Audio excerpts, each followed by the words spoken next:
triste. Hein? Hein?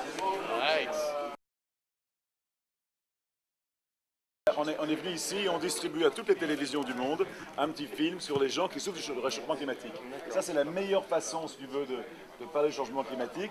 C'est à travers les gens qui souffrent dans leur corps. On a été au Bangladesh, 1000 personnes qui sont déplacées, qui arrivent tous les jours à Dakar. On a été au Mali, où 70% des animaux sont morts dans le nord du pays. On a été au Kenya, où la saison des pluies a 2 à 3 mois de retard. Donc tout ça fait que les gens qui parlent du changement climatique sont quand même souffrent et ils te le disent devant la caméra. Donc c'était quelque chose d'important à faire.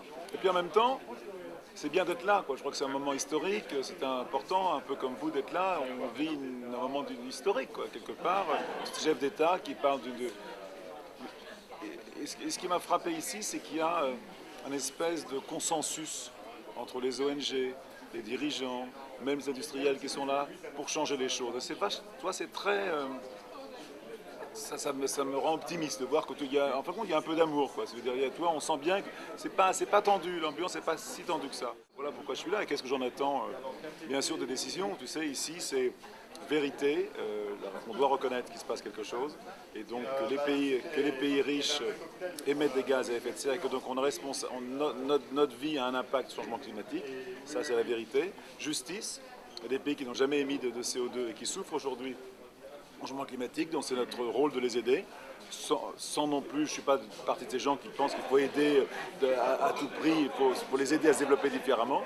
Et puis aussi, décision qui doit être prise, parce que je disais tout à l'heure, une décision peut être prise par un homme d'État, si elle n'est pas suivie derrière par des gens qui veulent vraiment changer, ça ne se fera rien du tout. Une décision doit être acceptée, et si on vit en démocratie. Et la vision d'un homme politique, il est souvent électorale. Donc si toi, tu n'as pas envie de suivre la décision que ton homme politique a prise, ben, la décision ne sera pas suivie des faits. Donc quelque part, je suis un peu sceptique sur le fait que est-ce qu'on a vraiment envie de changer et ce qu'on doit faire est énorme, quoi, est gigantesque. Alors pour vous qui commencez, ça vous paraît sans doute plus facile que pour nous qui sommes installés dans une façon de vivre et je me rends bien compte que changer. Et moi, je me bats depuis 10 ans pour essayer de changer. Alors, tout le monde dit que c'est formidable, je suis très populaire et tout. N'empêche qu'on ne change pas grand-chose. Dans la vie quotidienne, moi qui vis à Paris, je trouve qu'on vit comme on vivait il y a 10 ans. Quoi. En gros, peut-être 2 ou 3% de plus, tu vois. Donc c'est ça, je trouve que je pense qu'on n'a pas beaucoup de temps et que ça va être très long. C'est les catastrophes qui nous feront changer. Voilà. Donc je suis optimiste et en même temps réaliste.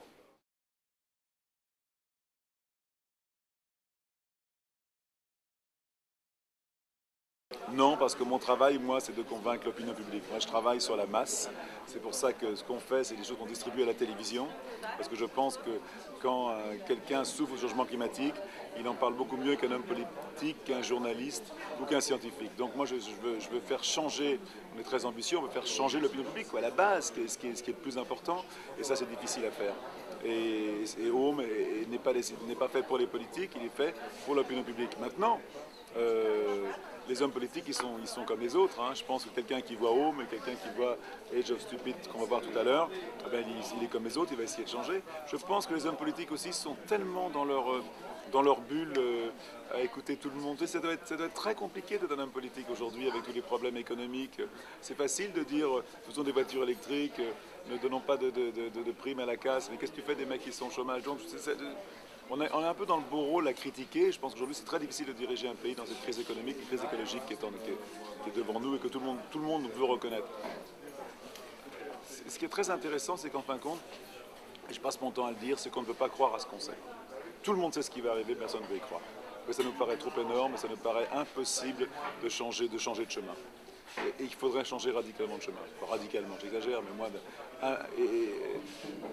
Et on n'est pas prêt. Regarde quand on dit par exemple qu'il faut manger moins de viande, que la viande a un très mauvais impact sur la planète avec ses gaz à effet de serre. Aujourd'hui, on devrait tous, si on y croit vraiment, arrêter de manger de la viande. Moi aussi, je n'ai pas arrêté, je continue à en manger. Beaucoup moins, mais tu vois, il y a une espèce de prise de conscience. Est-ce qu'on est vraiment prêt? Voilà.